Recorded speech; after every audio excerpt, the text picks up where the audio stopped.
Mas vamos lá para o tema principal hoje aqui que o Roberto vai trazer para a gente aqui dessa jornada. Vamos lá, como é que você começa essa jornada? Então, esse tema eu extraí do livro Sapiens, né? O livro Sapiens, para quem leu, ele comenta que nos últimos 500 anos que a gente entrou na tal da era do conhecimento, né?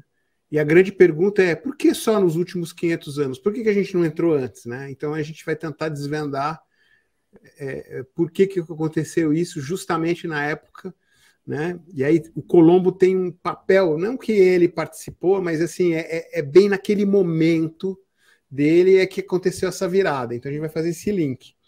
Uhum. Então o Colombo descobriu não a América, né? Ele descobriu o Novo Mundo em 1492, né?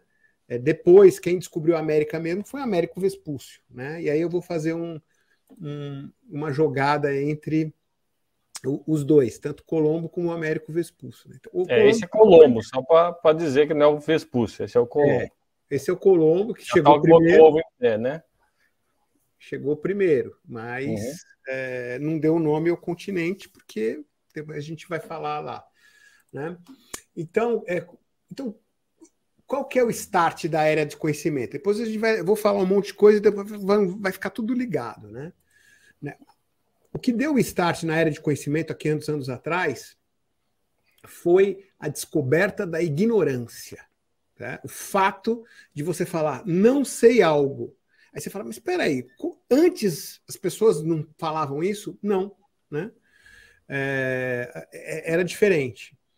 E aí o que aconteceu? Vamos lá, se eu pegar um camponês típico, mais ou menos do ano 1000, e trouxer ele para o 1500, ou seja, ele viajou no tempo, no futuro, 500 anos, ele não vai notar grandes diferenças, né? Ele vai ver lá cavalo nos dois ambientes, campos, castelos, plantações, nada muito diferente. Talvez o estilo de roupa, algumas coisas diferentes, mas assim, 70%, 80%, 90% das coisas são muito parecidas. Agora, você pega um marinheiro da época do Colombo e traz para hoje, para uma cidade cosmopolita, como, por exemplo, Xangai, né? Imagina lá o cara de Colombo chegar e ver um negócio desse, né? Cara, é um choque, né? Não vai ver cavalo, vai ver carro, as cidades, né? Em vez de castelos, vai ver arranha-céus, em vez de plantações, vai ver celulares, computadores, que é tudo diferente, né? Então, só para pegar um gancho aí, imagina a pessoa, né, no ano 1000, 1200, 1300, ela passava a vida desde que ela nasceu até que morreu, não muda nada, né? Nasceu, morreu, as coisas são exatamente as mesmas coisas, com exceção de um ou outro aventureiro que pegava um cavalo e achar outras coisas, mas mudava porque ele saía do locus dele ali, mas não porque mudava alguma coisa no tempo, né? Sim. Agora não, a gente mesmo, né, da hora que a gente nasceu, na hora que a gente de adolescente, jovem, mais adulto, como tudo vai mudando, e 500 anos atrás, 1000 anos atrás, o pai, o neto, o filho, o avô, quase que sempre as mesmas coisas, faziam do mesmo jeito tudo, né? O impacto devia... eu fico imaginando a gente viajar daqui a 500 anos, como é que vai estar né? Irreconhecível novamente, né? Jetsons. Então, a gente encontra um monte de macaco, né? E a Estátua da Liberdade tombada assim, vê um monte de macaco. Tomara que não chegue por aí, né? Mas vamos lá. Quais as mudanças assim econômicas e populacionais, só para ter uma ideia? Em 1500, a população era 250 bilhões de pessoas, né? 500 milhões de pessoas, e hoje é 7 bilhões, aumentou 14 vezes. Né? Só que a economia, o PIB, né, naquela época era 250 bilhões e hoje tem 60 trilhões. Né? Então o PIB aumentou várias ordens de grandeza. Então, você pensar no PIB per capita, que é algo familiar hoje, que no mundo hoje é mais ou menos $8.500, considerando tudo. Né? Uma média que não faz sentido nenhum, né? Mas é uma média, é uma conta. Né? Naquela época era $500. Então, a gente teve um crescimento do PIB per capita aí de quase 20 vezes, né? Então, enfim, o conhecimento que agregou isso, né? Mas aí, o ponto é, o que aconteceu nos últimos 500 anos para ter esse desenvolvimento incrível da ciência e tecnologia? O que mudou, né? Porque antes de Colombo, as pessoas, elas tinham o objetivo apenas de preservar o conhecimento. Aquele é o conhecimento, não vou buscar nada, né? Tá tudo escrito, né? Se eu tiver que buscar algum conhecimento, quem transmitia eram os padres, os filósofos, os poetas. Aí tem uma figura de um livro da época medieval, né? O Nome da Rosa. Quem assistiu o filme viu lá, ele lá. O negócio eram os livros que podiam, mas assim, eram livros, pouquíssimos livros, escritos à mão, passando de um para o outro. Então o conhecimento era muito limitado, ninguém questionava nada, né? Quem passava nos monastérios ali eram os scriptoriums, né? Que ficava escrevendo, né? Escrevendo e copiando, os monges copistas, né? Daí que veio o nome scriptorium, né? E aí está o Sean Connery, né, manuseando um livro escrito lá num desses scriptoriums. E o tamanho dos livros também, né? Escritos e pintados à mão, um a um. Imagina, cada um desses livros é um tesouro, né? Tanto pela raridade, né? Quanto cada um é único, né? A mão, né? Único. Exatamente, né? E que loucura, né?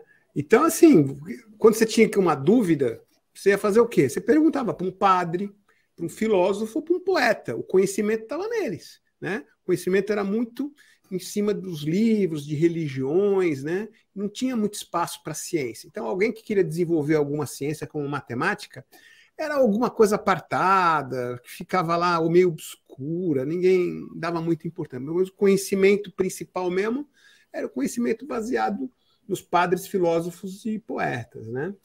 E hoje, em contrapartida, né, com a ciência em voga, se inverteu, né? O conhecimento que era principal, né, passou a ser uma coisa mais secundária e ficou como uma figura central a ciência. Né? Basicamente a ciência que deu origem, né? Que se evoluiu para a tecnologia em tempos mais recentes. Né? Então, hoje, o que é? É inovação, universidade, cientistas, startups. E aí uma figura para representar isso é o próprio Silicon Valley, né? Que tem lá um monte de empresas que geram conhecimento, enfim, que geram tecnologias, que faz o mundo cada vez mais rápido digitalmente, etc, etc. Mas a pergunta continua, o que fez mudar de antes para agora? Eu ainda não respondi, né? Então, exatamente o que aconteceu foi essa busca do conhecimento, mas para funcionar isso, teve que ter uma aliança entre o capitalismo, a ciência e os impérios europeus da época. Quem eram os impérios europeus? Era Portugal, Espanha, França, Inglaterra e Holanda. Esses eram os principais. Alguns antes, outros depois, mais ou menos nessa mesma época aí, tá? E aí começou a gerar um ciclo. Começou bem tênue e foi cada vez acelerando e tem acelerado até hoje. Que é a figura aí do ciclo, que começa ali com recursos, né? Então, eu tenho recursos. Aí eu vou pegar uma parte desses recursos. Antigamente eu pegava esses recursos e fazia banquete ou fazia guerra. Só isso. Ninguém guardava dinheiro, os reis só faziam isso com os recursos.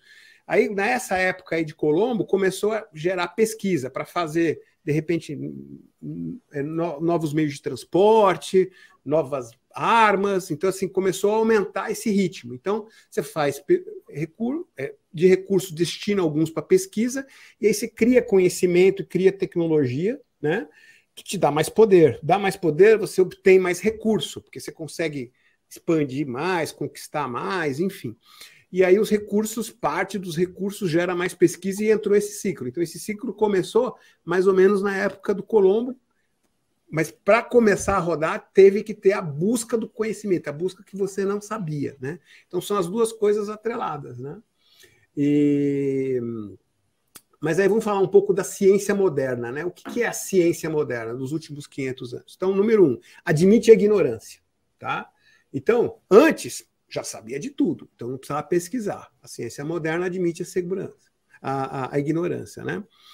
A ciência moderna ela é muito baseada em matemática, em provas. Antes, bastava alguém escrever alguma coisa, olha, aquilo lá era a verdade, acabou. Não, hoje não. Hoje é experimentação, matemática, né? E, no fim, vai sempre aplicar em tecnologia de alguma maneira, né? Para falar um pouco mais sobre o dogma científico, né, eu vou usar aí como uma expressão um livro que foi escrito por um cientista, óbvio, chamado Isaac Newton, né, que é esse livro aí de 1687. Esse é o livro mais importante da ciência, talvez o livro mais importante da Idade Moderna. Se você considerar que a Idade Moderna foi pautada com ciência, esse é o livro principal da ciência. Então, esse é o principal livro da Idade Moderna. O que ele fala? Esse livro ele ensina uma disciplina chamada mecânica, que é uma disciplina da física. A mecânica é o movimento dos corpos. Então, com esse livro, você consegue prever, né, pelas fórmulas que ele fala, e aí a matemática está aí, e a genialidade do Newton é que é o seguinte: para ele provar a física, ele construiu a matemática chamada cálculo, né? Então, ele desenvolveu o cálculo, né, diferencial integral nesse livro, que os engenheiros estudam hoje, mas a matemática que ele desenvolveu para explicar a física. E ele criou as 3 equações, né, da mecânica clássica, né, de Newton. Com isso, você consegue prever uma bala de canhão, a trajetória de uma bala de canhão, ou o caminho de um planeta, né? Então, tudo isso você consegue. Então, imagina, né, um cara que falou, pô, eu vou ler isso aqui, eu vou conseguir calcular a bala, ou então eu vou conseguir prever a trajetória dos cometas, dos planetas. Era como se fosse mágica na época, né? Uhum. Tudo bem. Aí, é só para entender a ignorância, né? O tempo foi passando, né? No começo do século XIX, no final do século XIX, o pessoal estava fazendo os primeiros experimentos dentro da ciência, experimentando para medir a velocidade da luz. Os caras lá fizeram um experimento, eu não vou entrar em detalhes aqui e tal, 2 cientistas chamados Maxwell e Moseley. Eles tentaram fazer um experimento para tentar medir a velocidade da luz e chegaram a números totalmente inconsistentes. E eles falaram, cara, não é possível, está errado, é um erro de precisão. Eles fizeram uma máquina muito mais sofisticada, pesando toneladas, boiando numa piscina de mercúrio, um negócio assim, super sofisticado. Não, agora a gente não vai errar. E deu a mesma inconsistência. Aí eles falaram, não, só tem alguma coisa errada. E aí o Einstein foi lá e falou, não, tem eu tenho que acrescentar algo a mais a física, né, a mecânica do Newton, que é a relatividade, né? Então ele criou lá. Então, assim, esse é o caminhar da ciência. Você sempre fala assim, putz, eu não sei isso, aí eu tenho que inventar, ou criar, ou descobrir alguma coisa para explicar até o próximo passo, e aí foi mecânica quântica, um monte de coisas malucas aí, né? Tá? Então, continuando com a matemática, né? Outras ciências, como, por exemplo, economia, ciências sociais, não dá para se fazer uma fórmula, né? Fórmula da ciência social, não. Mas você consegue desenvolver isso com estatística. Então, o pessoal criou, né, ciências chamadas estatísticas. Então, se você pega alguns livros escritos por psicólogos comportamentais, eles usam muito estatística para fazer lá experimentos, coloca tantas pessoas, submete a uma experiência, como é que elas respondem, então pega médias, enfim, né? Então, estatística, matemática também para ciências sociais, tá? Então, é só para fazer o link aí entre a matemática e a ciência, tá? Mas vamos lá, vamos voltar um pouco para o século XVI agora de novo, vai para frente e para trás, né? Então, mostra aí, Marcelo, o sistema solar de Copérnico, né? Era isso que eu ia falar, isso daí vai totalmente de encontro aí com a época da afirmação da teoria que o Sol era o centro do universo, né? Teoria heliocêntrica, né? Heliocêntrica, eles acreditavam na geocêntrica, né? Que era a Terra como centro, e o Copérnico exatamente nessa mesma época, final do século XV, né? Exatamente. Século XVI. É por aí. Final do século XV, século XVI. Eu não sei ao certo, mas é por aí, tá? Mas nessa época aí, na virada, na época de Colombo mais ou menos 100. Né? Então, então, nessa época, aquilo lá. Durante séculos, todo mundo acreditava que a Terra era o centro do mundo. Por quê? o firmamento girava em torno da Terra, então é natural que você pensasse que era o centro do mundo e ninguém questionava isso. Né? E aí, nessa época de 1500, todo mundo começou a observar, usar matemática e concluir coisas que chocantes, né? Que a Terra não é o centro do universo. O centro do universo, essa era a conclusão da época, né? É o Sol. Né? Depois a gente viu, né, que o Sol não é o centro do universo. E hoje, talvez a gente esteja questionando que a gente viva num ambiente de multiversos. Né? Essa é uma teoria aí. Mas, enfim, para outros dias. Né? Mas aí o Copérnico veio, né, e falou, olha, o Sol é o centro do universo e tal. Aí o pessoal perguntou, muito bem, aí busca do conhecimento. E a distância entre a Terra e o Sol? Vamos calcular? Aí começou um monte de experimento lá e nada batia com nada. Aí um cara falou assim, não, tem um jeito de medir que dá certo, que é assim. A gente fica observando, por exemplo, Vênus. Aí vê o tempo que Vênus passa pelo disco solar, cronometra. Beleza. E aí a gente pega distâncias diferentes. Como é que a gente faz isso? Estando em lugares diferentes na Terra. Tá? E a gente faz várias medidas e por uma trigonometria lá a gente consegue calcular a distância da Terra com o Sol. Beleza. Então, como é que a gente faz isso? Bom, tem que mandar navio para tudo quanto é lugar. Aí foi navio lá para um lado, para o outro. E um dos navios foi a expedição do James Cook. Aí mostra aí o James Cook, que descobriu a Austrália. Né? Então, a busca do conhecimento para calcular a distância do Sol deu origem a várias expedições que acabaram por descobrir a Austrália. Né? Se você for ver, lógico que o governo inglês não mandou lá, não, manda um navio cheio de cientistas. Não, ele não fazia isso. Não, já que a gente está mandando um cara, e pode ser que a gente ache terra, vai ser médico soldado e médico cientista. Né? Fazendo um link com o último Remote. Então tem lá uma mistura, né? Que é o tal do casamento, né? Do império, que eu falei antes, com a ciência. Né? Então todo navio daquela época estava querendo buscar alguma coisa. Então é essa busca. Enquanto os militares, né, os impérios, estavam querendo buscar novas terras, novos lugares, novos mercados, né? Os cientistas estavam querendo buscar conhecimento. Então é a busca do desconhecido. Né? E só para comentar, né, essa viagem do James Cook, foi nessa viagem que ele descobriu, porque antes os marinheiros morriam muito de uma doença chamada escorbuto. Né? Por quê? Porque a gengiva ficava mole, o cara morria lá, morria um monte de gente. Né? Aí os caras fizeram uma associação, olha, vai parando e toma fruta cítrica, que aí você vai ficar bem. E aí ele fez isso, a primeira experiência, ele levou lá umas chucrute, né, na viagem, e nas paradas ficou tomando frutas cítricas e não morreu ninguém. Então ele descobriu aí, estava começando a descobrir a vitamina C para combater o escorbuto. Né?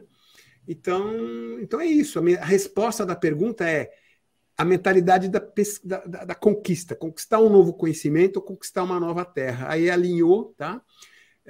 E isso valia tanto para os imperialistas, quanto para os militares, né, como os políticos, tá, como os cientistas. Né? E aí uma pergunta, né? Tá, mas por que aconteceu com esses 5 países na Europa Ocidental? Porque sempre existiu vários impérios muito ricos, muito capazes. Por que eles não fizeram isso antes? Então vou dar alguns exemplos. Tem o Império Romano, né? Tem o Império Otomano, o Império Mongol, tem a dinastia Ming, Jing na China, só o Império Romano que é mais anterior, mas o Otomano, o Mongol e a dinastia Ming rolaram ali mais ou menos na época do Colombo, tá? Tava rolando nos outros lugares, né? Então, mas por que ficou para a Europa, né? Inclusive a Europa era muito mais atrasada do que esses outros impérios, né? Que estavam no Mediterrâneo, enfim, né? E aí o pessoal comentou o seguinte, que, na verdade, é um acaso, né? Porque os europeus, por todos os desdobramentos que eles tiveram, ele tinha justamente essa busca do conhecimento, os outros não. Então, só para dar um exemplo, a primeira grande armada de descobrimento não foi Colombo com as 3 naus dele, foi um imperador chinês, uns 200 ou 300 anos, que lançou 300 naus. E ele descobriu a África. Né? Só que ele morreu, o filho dele falou, não quero saber mais disso não. desmonta tudo. E aí desistiram e ficou tudo por isso mesmo. Não deu Não continuidade. tinha curiosidade, né? Não tinha curiosidade de ver o que tinha para lá. Do desconhecimento, né?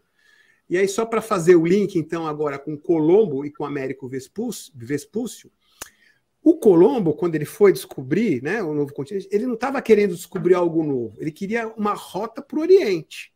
Tanto que ele achou que tinha chegado nas Índias Orientais. E aí ele chamou aquele habitante de índio, achando que era um lugar lá nas Filipinas, etc, etc.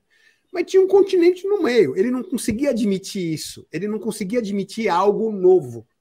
Então ele morreu acreditando que não existia América. Ele achava que tinha chego no Oriente, né? E morreu assim, né? Ele morreu. Então a gente pode dizer que o Colombo foi o último homem, essa expressão do autor do livro Sapiens, né?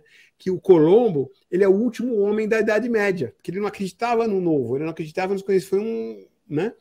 Agora o próximo, né, que foi o Américo Vespúcio, que seguiu as viagens, ele falou, não, peraí, o Colombo está errado, deixa eu fazer as contas aqui, ó, experimentar, não, pode ser que tenha alguma coisa nova, olha, eu acho que tem E aí ele saiu explorando lá e explorou muita coisa. Então, os caras que criavam os mapas e fizeram os mapas e desenharam esse continente novo, eles falaram assim, bom, quem é o cara que foi lá a última vez? Ah, tal desse Américo. Ah, então vou chamar esse troço aqui de América. Então, assim, ele nem sabia o Américo. Então, o Américo Vespúcio foi o primeiro homem da Idade Moderna, né? Porque ele acreditava no desconhecido. Então, essa é a minha história de hoje. Muito bacana, hein? Jornada pro desconhecido, tornando a gente o que a gente é hoje, né? Com tudo que a gente sabe, tudo que a gente conhece. Vou só adicionar o mapa aqui que faltou, né? Ah, é. Então, esse mapa que é interessante. Esse mapa, o Colombo não imaginava. Tá? Esse não é um mapa de Colombo. Colombo não acreditava em algo desconhecido. Então, se ele não acreditava em algo desconhecido, como é que ele poderia ir até lá? Então, esse mapa representa, putz, o que tem lá? Vamos até lá? Isso que move o homem, move o conhecimento, seja para um cientista ou seja para um explorador, entendeu? Olha só que engraçado, né? Chega ali na América, para trás não tem nada, né? Não, é só o litoral. Tudo vazio. Mas você vê que as proporções estão bem corretas ali para a época, né? Tá tudo certinho, né? Não tem muito... Só falta ir lá mesmo e ver para mapear o que tem ali, né? Tá em aberto ali. E não tinha Austrália, né? Porque o pessoal chamava a Eurásia e o norte da África, que era em volta do Mediterrâneo, né? Do mundo interior. E chamava as Américas e a Oceania e os mares de mundo exterior. E todo mundo tinha medo desse mundo exterior, porque eu estou indo longe de casa. Lembra quando você era pequeno e pegou a bicicleta, a primeira vez foi um pouco mais longe, você falou, pô, tá muito longe, deixa eu voltar aqui, né? Essa sensação que eles tinham, né? Pode crer. Mas já tinha a Argentina. Já. Ali, a entrada da Prata ali, né? Lugar das guerras todas aí por esse canto aí. Pode crer. Muito bom. Essa é a minha história. Espero que vocês tenham gostado aí. Muito legal. Comenta aí no chat aí se alguém gostou, se quer ver mais desse tipo de assunto também, né? Porque é meio que uma novidade. A gente está trazendo histórias mais completas, né? Mais cheias de detalhes, né?